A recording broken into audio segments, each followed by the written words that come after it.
Pop. Then another. A sickening crunch followed by a slow hiss. I slammed my car door open, heart racing. My tires, completely shredded. Black rubber peeling away, metal spikes still lodged in them. And there she was. Karen. Standing at the edge of my driveway, arms crossed, a smug little smirk on her face like she had just won the HOA Olympics. That's when it hit me, this wasn't just some petty neighborhood dispute anymore. This was war. But what Karen didn't know? The cops were about to show up, and she was in for the shock of her life. Let me take you back to where it all started. I live in a quiet, suburban neighborhood, the kind that should be peaceful. But thanks to our HOA, it's anything but. And at the center of it all? Karen. The self-appointed neighborhood dictator who enforces rules like she's running a military base. She once fined me for parking an inch over the sidewalk. Another time? My trash can was too visible on pickup day. I thought she was just annoying. But I had no idea how far she was willing to go. Until one morning, when I stepped outside and saw something that made my stomach drop. Spikes. Right at the edge of my driveway.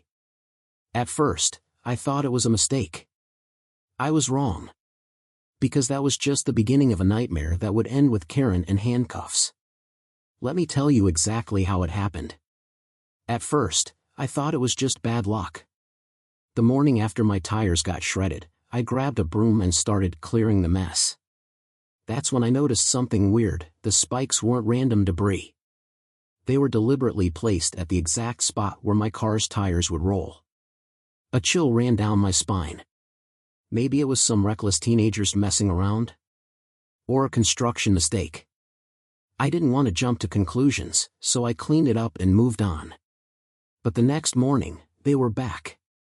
This time, they weren't just a few scattered nails. These were sharpened, custom-made metal spikes, neatly arranged in a straight line.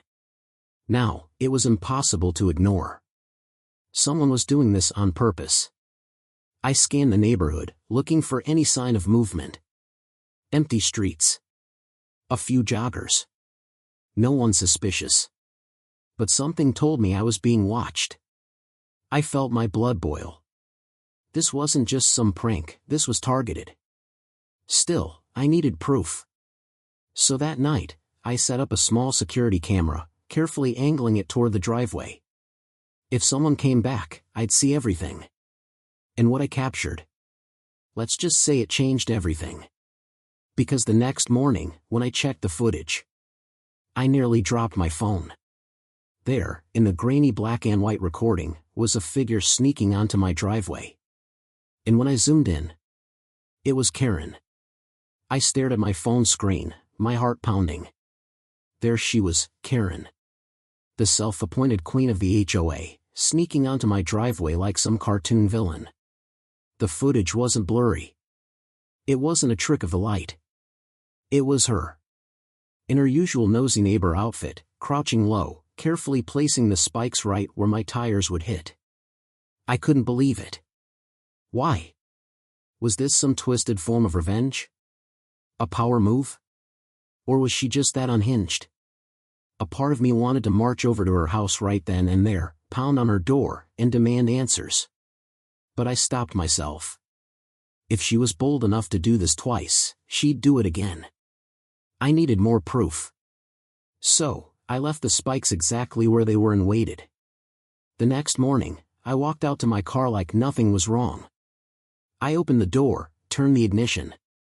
Pop. Pop. A sickening crunch, a slow hiss. My tires, destroyed. Again.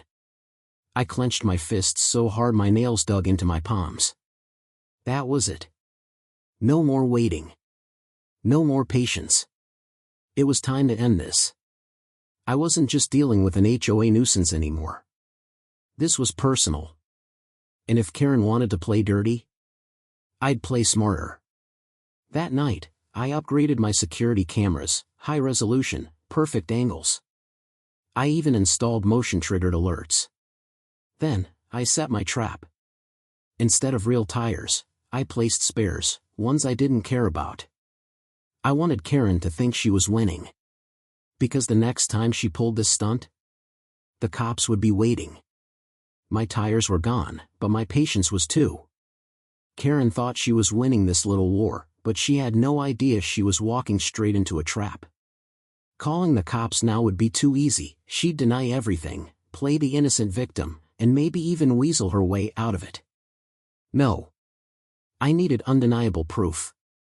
So, I got to work. First, I carefully removed the real spikes and replaced them with identical-looking rubber strips. From a distance, they looked just as sharp, just as dangerous, but they were harmless. Then, I upgraded my security system. No more blurry night footage. This time, I set up a high-resolution camera aimed directly at the driveway, complete with motion detection and live notifications to my phone. Now, all I had to do was wait. And sure enough, Karen took the bait. Just past midnight, my phone buzzed. Motion detected. I checked the live feed.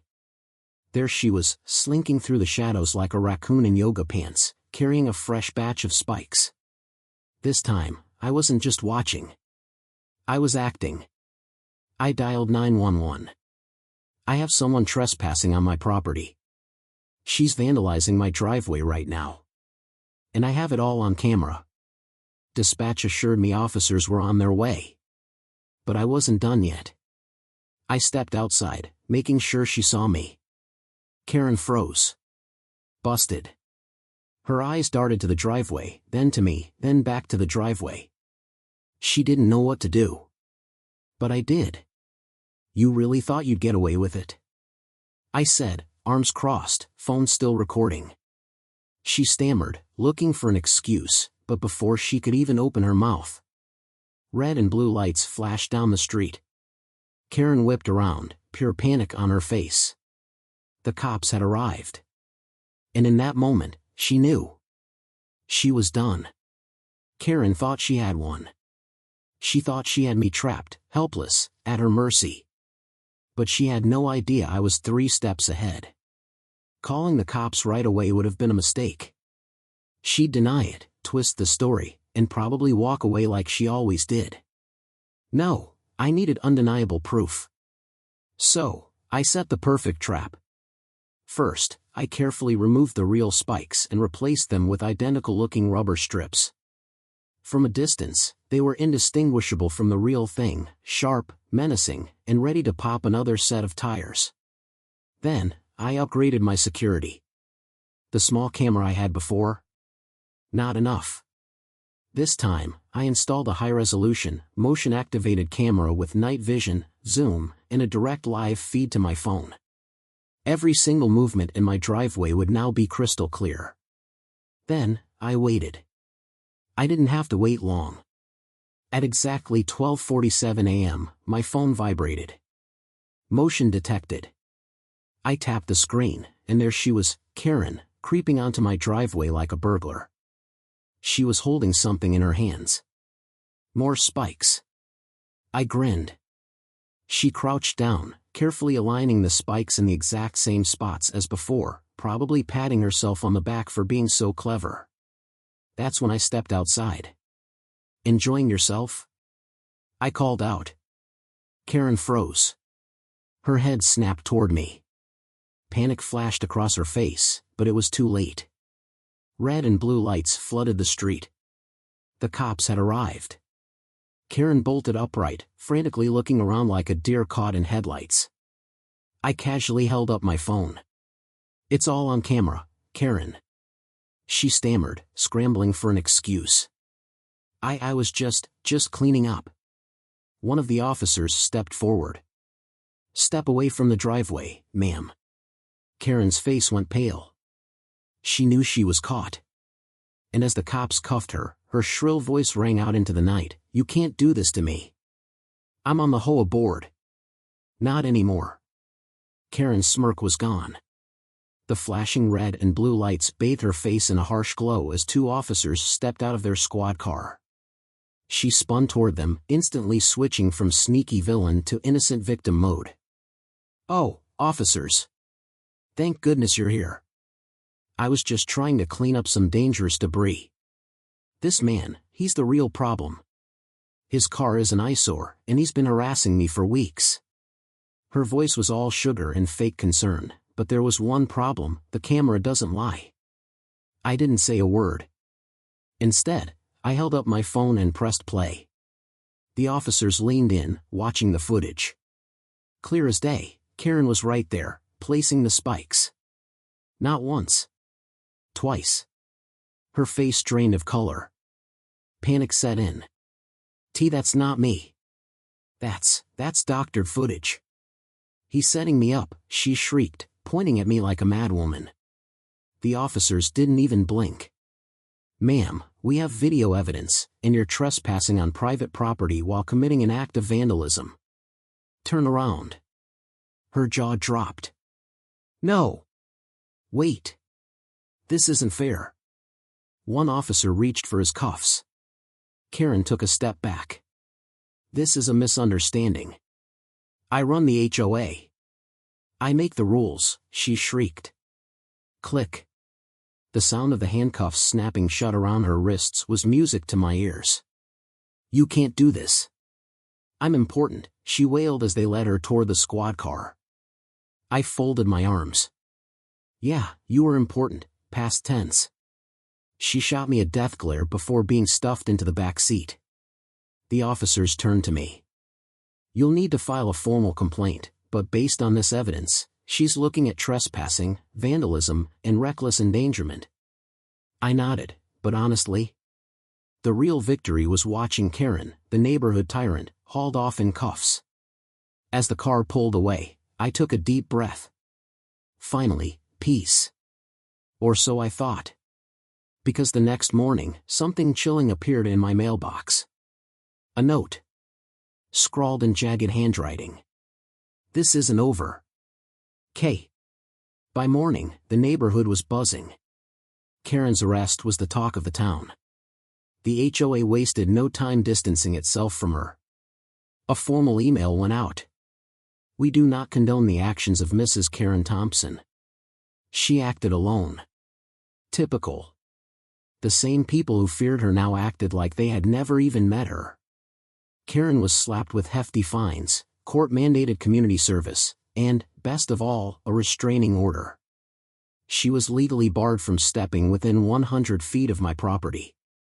For the first time in years, my driveway was safe. Peace. But as I sipped my coffee that morning, my eyes drifted to the note she left behind. This isn't over. K. I chuckled. Maybe she'd learned her lesson. Or maybe, the nightmare wasn't over yet. Karen thought she ruled the neighborhood. She thought she could get away with anything.